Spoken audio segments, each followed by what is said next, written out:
Madame Véro, bonjour. Bonjour, Monsieur Pelleau. Une belle conteuse sur le plateau. On en avait beaucoup entendu parler par Diane Boulay. Elle est venue nous voir sur le plateau. Elle est même allée voir des émissions se préparer. Et la voici maintenant. C'est quoi exactement une conteuse? Ça fait quoi dans la vie? Une conteuse, ça raconte des histoires. Et à tout le monde, je pense. À tout le monde, oui. Et avant de raconter des histoires, ça va chercher un répertoire.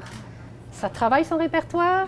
Ça travaille des centaines d'heures pour préparer 1 heure de spectacle solo. À ce point-là? Ah oui. Pour les adultes, c'est des centaines d'heures. Aïe! Ouais. Et comment on a commencé à penser à faire ce beau métier? J'ai commencé par ce qu'on appelle de la poésie performée, qui est plus connue sous le nom de slam. Je ne sais pas si ça vous dit quelque chose. Non, mais il faut m'expliquer. Non, le slam, c'est de la poésie. C'est un mouvement qui est parti des États-Unis en 1980. OK. Un monsieur qui faisait de la poésie puis qui était en même temps un ouvrier était tanné qu'on ne l'invite pas aux soirées de poésie. Ah bon? Et il a décidé de faire des matchs de poésie avec des jurys, avec des notes. Et c'est devenu un mouvement extrêmement populaire. Ça devait être quelque chose, ça? C'était quelque chose. Wow! Et c'est un mouvement de poésie qui est dans le monde entier. Vous connaissez Grand Corps Malade, je suppose, le chanteur Oui. français. Il a commencé avec le slam. Donc, c'est de la poésie qui se fait avec des règles très strictes, 3 minutes de texte, un texte qu'on a écrit, du par cœur, pas de costume, pas d'accessoires. J'ai fait ça pendant quelques années. Parce que Véronique Suzanne n'est pas une conteuse. Elle a beaucoup de talent. Ben, j'ai commencé par ça. Je suis allée OK. en compétition nationale, j'ai fait pas mal de compétitions, j'ai fait du spectacle en poésie. Et puis, je faisais pleurer le monde. Ah bon? Parce que j'avais des textes qui étaient très revendicateurs, très dénonciateurs des dysfonctionnements de notre société. Et le monde venait me pleurer dans les bras à la fin des spectacles. Puis j'ai envie de faire autre chose. J'ai envie d'apporter du rêve, j'ai envie d'amener les gens dans une dimension plus douce à vivre. Alors je me suis tournée vers le conte. Et cette belle Française est arrivée au Québec il y a quelques années maintenant. Oui, ça fait 16 ans. Ça fait 16 ans. Ça fait 16 ans. Ce qui est très peu. D'Aix-en-Provence. Ce qui est très peu, oui, Aix-en-Provence. Donc c'est un peu mieux Et à que chaque fois, on me dit, Édouard de Blaise. mais pourquoi tu es venu au Québec, de la belle province? Il y a plein de raisons, mais je n'aurai pas le temps de les dire aujourd'hui. C'est un peu comme Édouard de Blaise qui est venu de Paris. Voilà, c'est ça, on est dans la même barque. Ben voilà. Et samedi prochain, parce qu'il y a eu beaucoup de choses qui se sont faites depuis et ça continue, mais il y a quelque chose de magique qui s'en vient en fin de semaine. Là. Ça, c'est la bibliothèque de Magog. Ben oui! Alors là, je compte à la bibliothèque de Magog depuis maintenant 3 ans. Déjà 3 ans? 3 ans, ce qui veut dire que tous les samedis matins, à part en juillet et en août, je suis à la bibliothèque avec 2 histoires, ce qui fait beaucoup d'histoires à préparer depuis 3 ans. Je compte pour les enfants de 3 à 8 ans le samedi matin. Ça, c'est magique, ils aiment ça, eux. C'est magique pour eux, puis c'est magique pour moi. Ben, j'espère. J'arrive avec ma valise magique de Ben, c'est conteuse, qui est une valise qui n'a pas de clé, puisque c'est une valise magique. Hein. Bon.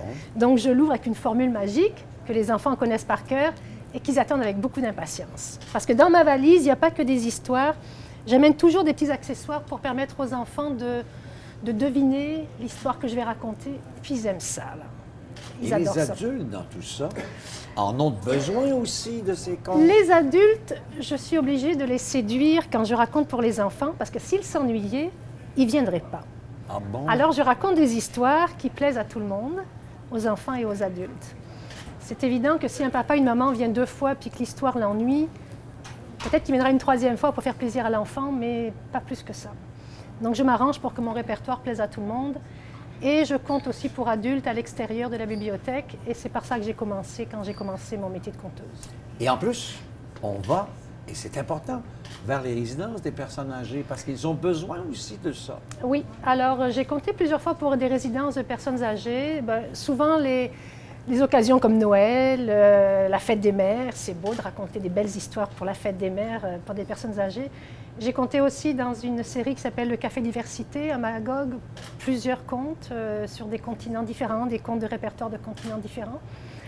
Et puis j'anime des ateliers. J'en ai fait un lundi matin, un atelier de poésie dans une résidence pour personnes âgées aussi. J'ai fait beaucoup d'ateliers d'écriture ici sur Magog. Dernièrement, tu étais à Waterville. Dimanche dernier, j'ai compté à Waterville. C'était une création, c'était un spectacle pour enfants, pour familles. C'était une création totale. J'en fais une autre à Waterville fin mai, je ne sais plus la date exacte. J'aime bien compter à Waterville, c'est un public qui est très particulier. Et la préparation dans tout ça, là, pour un spectacle solo d'1 heure, tu en as parlé tantôt, c'est beaucoup d'heures. C'est beaucoup d'heures parce que la première des choses, c'est de trouver des histoires qui me plaisent. Donc il faut que je lise, que j'aille chercher beaucoup d'histoires. Une fois que j'ai trouvé, qu'elle me plaît, je vais chercher souvent beaucoup d'informations autour de l'histoire. Admettons que je raconte une histoire qui nous vient de Chine, j'ai besoin, moi, de savoir dans quel contexte de production elle a été créée il y a des milliers d'années. Donc, j'ai regardé des documentaires, je vais aller lire, je vais apprendre beaucoup de choses sur la Chine. Je voyage. Tu lis, tu voyages. Je voyage. Tu prépares. C'est ça. Et après, il y a la préparation des images. Il faut que le conte arrive en images dans ma tête. Une fois que j'ai les images, il faut que j'ai les mots qui permettent aux gens de voyager aussi sur ces images-là. Il faut que j'ai la gestuelle. Donc, c'est plusieurs centaines d'heures. Facile. En terminant 60 secondes, tu voudrais, et je le souhaite, que tu t'investisses. Oui. Driss, tu n'auras jamais raison avec l'animateur. Il vient de me faire 30 secondes, moi je dis 60 secondes. Parce que c'est une question très importante. Et je suis le seul à la savoir. Je sais qu'elle veut s'investir dans la communauté et proposer du conte pour adultes ici à Magog. C'est ça. Et ça, ce serait tellement important. Qu'est-ce qu'on peut faire pour lancer le message? Bien, je compte pour adultes et je suis toujours obligée de faire 40 ou 50 km pour partir d'ici. Magog, c'est une belle ville, une ville qui est touristique. Il y a un beau centre culturel, il y a des structures, mais il n'y a pas de conte. Il y en a 2 fois par année. Donc moi, je serais très prête à rencontrer des gens dans la ville ou à rencontrer n'importe qui ici pour mettre sur place des soirées de contes qui seraient régulières. Il y a un public, il y a des amateurs. Le conte, ça nous relie à nos origines, ça nous relie à notre histoire, à nos qualités d'être humain. Il y a beaucoup de gens qui aiment ça. Ça ne demande pas de gros moyens d'investissement. Une personne, une salle, des chaises, pas de vidéo, rien du tout. Et puis, je suis sûre que le monde aimerait ça. Hey, le message, il est lancé. C'est ça. Alors, la ville de Magog, si quelqu'un veut me contacter, j'ai un site Internet, j'ai une page Facebook, on mettra tout ça sur le logo. Merci beaucoup, Gilles, de m'avoir reçu. Ça m'a fait un grand plaisir. Merci à tous. M. avait raison. Toc, toc, tic, tic, c'est fini.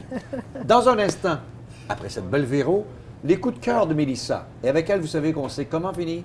Non, comment commence l'entrevue et comment finit pas l'entrevue.